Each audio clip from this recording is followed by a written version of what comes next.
Hi everybody. Big news this week is that CompoCloset turned 1 year old. Erica and I were in southern Spain. We decided to form a company to try and make the best portable composting toilet for a camper van to enable everybody else to go out there, travel around and explore more while trying to be a little bit greener for the environment. So a year on from that date, we're now expecting the sample parts from the actual molds. They'll arrive at the manufacturers in North America. They're going to assemble them with the sample hinges that we've also got, and we'll see how everything fits together.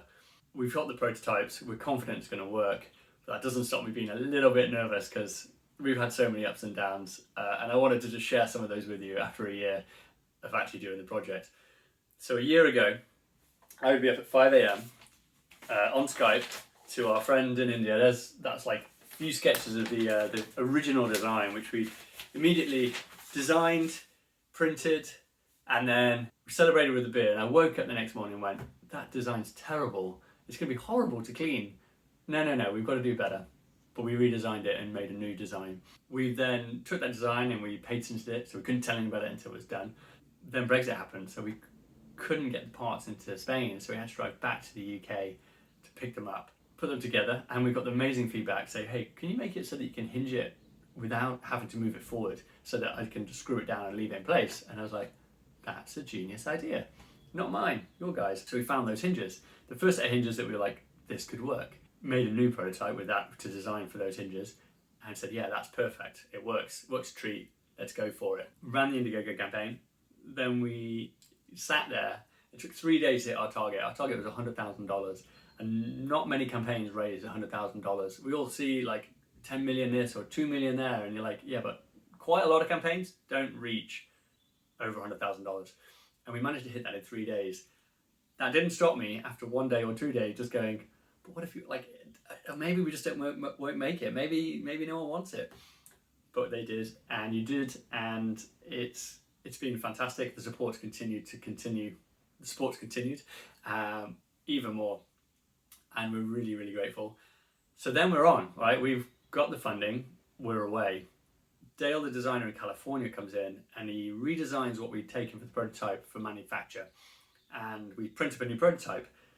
That highlighted that part of the shape needed to be stiffer. It could warp a little bit. So we changed the design. Cuddy loses his nose, which operated a valve to seal the liquid bottle. But now actually this new solution is even better with a silicone valve that he just seals itself. It's genius. So now he's stronger and he's back in business. We then try to put the hinges on him and the hinges don't fit. And I'm like, hang on a minute, why? They just weren't manufactured accurately enough. So we had to then go, well, how are we going to find a hinge manufacturer that can make us hinges that are good enough? We solved that problem. We found the manufacturer. We found hinges that would work and a manufacturer that could make them accurately enough. Cool. So we ordered a new prototype. That then gets lost for weeks. Somewhere in Germany after a couple of weeks, oh, great, can you send it to the UK so we can actually put it together? That arrives. We then get this prototype and I'm like, hang on a minute. The hinges are good, but the plates kind of bind on the hinges that we had. They'll catch, they'll break, it's not going to be good. No. So we went away and we made custom hinges. Super streamlined, much simpler. Still the best quality actually, probably better than the samples that we had. We also noticed that the fan was a little bit noisy. And I was like, why is it humming? So we changed the fan design and we isolate it as much as possible because we want this thing to be super quiet. We don't want it buzzing in the middle of the night. And we've solved that problem. In addition, when we assembled the agitator, really effective, it would turn the entire compost pile. But when you push it down, it gets really stiff because it's compressing the entire thing. So we amended the agitator design as another sleepless night. Away we go. We've now got a more advanced agitator, much more effective, it's much better. Then I spoke to the accountants and I said, okay, it's coming to the end of the year, to make sure everything's in order. And they said, oh, you might have some US income tax liability. Oh my gosh. It was a Friday night, so Saturday and Sunday, again, no more sleep.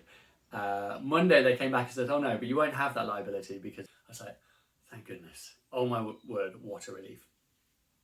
That was a very scary moment. So now we've got to the point where we've got the molds are not only made, they've smashed it out and we've got samples on the way to the manufacturers. We've got sample hinges, check, everything works together as it should. And I'm really excited. The next stage is to just refine the parts. They're not going to be perfect first time. We're going to need to make sure that everything fits exactly right, tune the molds, send them to the manufacturers, and away we go. It's far harder than I could have possibly imagined, but thank you for all your support. The comments and the encouragement that we've had from the backers have been fantastic, and really, really grateful to all of you guys. We'll keep you posted with all the updates as and when we get them, but we're nearly there. It's the home stretch, so thanks guys, and happy birthday, Cuddy. Ciao.